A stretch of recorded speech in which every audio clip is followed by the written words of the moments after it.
You ever seen a bottle of Angostura bitters and wondered why the label looks too big? Because it is. It was a mistake. In the 1870s, when the founders' sons took over the business, they entered the brand into a competition to get their name out there.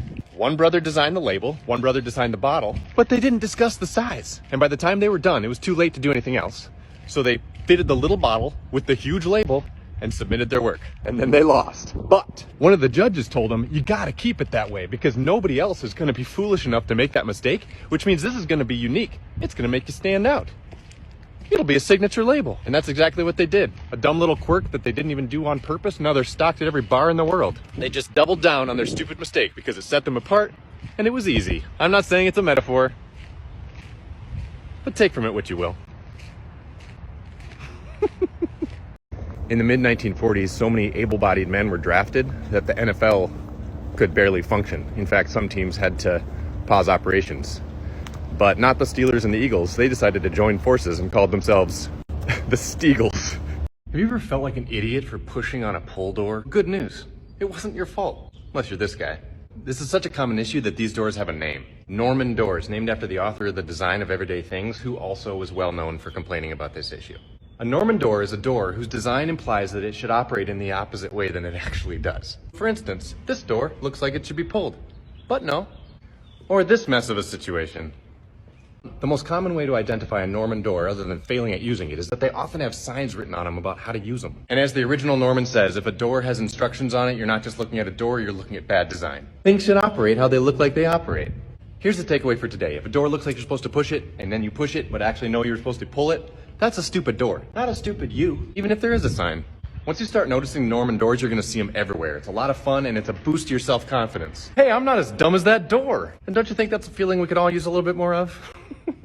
Here's a random fact for you. The first person to buy a Mac in Europe was Douglas Adams, the author of The Hitchhiker's Guide to the Galaxy. Apparently he was pretty obsessed with them. For a while in the 80s, he had a one-line bio in the dust jacket of his books. He lives in Islington with a lady barrister and an Apple Macintosh. This wonderful morsel of knowledge comes to us by way of Stephen Fry, who shared it with Craig Ferguson in 2010. Stephen Fry apparently was the second person to buy a Mac in Europe because he's actually an early adopter despite his antiquary aura. Or as he puts it, people perceive me as rather old-fashioned and they imagine I would go around with an ancient fountain pen, if not a goose quill. One of you has a pierced nose and I can prove it. Go with me on this one, it's gonna be fun. In Old English, the word for nose was basically nose. And the word for poke a hole into or pierce was thrillion.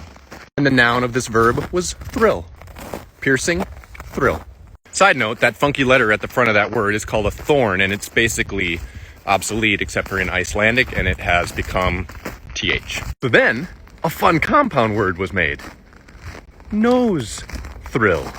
Nose thrill. Nose thrill. Nostril. Nostril. Nostril! Nostril! I hope you feel so cool and sexy today with your etymologically proven double nose piercings. Nostrils.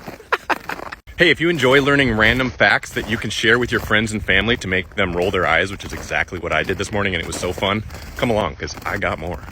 During World War II, there was a secret research lab in a basement at Harvard that one person who experienced it called an inferno of sound. In it, tests were run that blended psychology and acoustics as researchers studied military communication systems. For instance, in one study, volunteers listened to the sounds of airplanes 7 hours a day for a month. The most important and longest lasting result of this effort, the Harvard sentences. 720 sentences that are perfectly balanced and standardized. They cover every single sound that you're going to hear in a normal English conversation. And they're still used to this day in testing for voice quality on phones and the internet. My favorite part, they're like poetry. Examples in a second. They combine stark simplicity with a sense that there's something profound happening too that we just haven't fully grasped yet. And check this out. There's a phone number you can call and hear them. Call 858-651-5050. The juice of lemons makes fine punch. Serve the hot rum to the tired heroes. The hogs were fed chopped corn and garbage. The crooked maze failed to fool the mouse.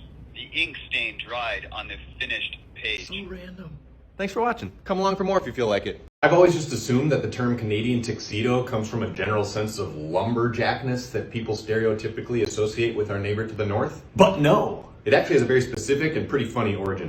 In 1951, the iconic singer and actor Bing Crosby was in Vancouver, and his people had apparently booked him or booked dinner at a hotel that was too hoity-toity because when he showed up with a denim top and a denim bottom, they turned him away. Of course, that made it into the news, so when Levi's heard about it, they couldn't resist the PR stunt, and they made Bing Crosby his very own custom-made denim tuxedo, Canadian tuxedo. And it has been a much loved and much hated fashion trend ever since. That's the legend anyway.